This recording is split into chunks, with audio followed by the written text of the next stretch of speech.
Ano ang ibig sabihin na darating si Jesus na nasa mga alapaap? Pahayag 1:7. Ang pahayag 1:7 ay nagsasabi, "Tingnan ninyo, dumarating siyang nasa mga alapaap at makikita siya ng lahat, pati ng mga tumusok sa kanya. Tatangis ang lahat ng lipi sa lupa dahil sa kanya. Magkagayon nawa. Amen."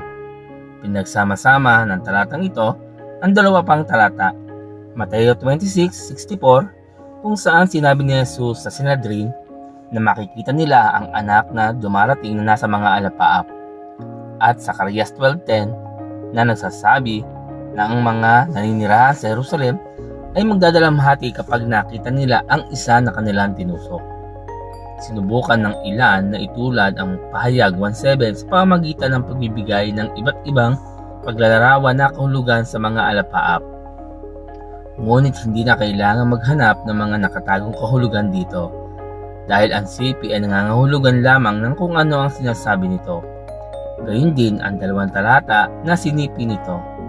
Wala nang dapat gawin pa tungkol sa pahayag na dumarating siyang nasa mga alapaap. Nangangahulugan lamang na si Jesus ay magpapakita sa lahat ng tao sa kanyang pagdating sa lupa mula sa langit. Matapos ibigay ni Jesus sa kanyang mga disipulo ang dakilang utos, si Jesus ay iniakyat sa langit habang ang mga alagad ay nakatingin sa kanya at natakpan siya ng ulap. Gawa 1:9.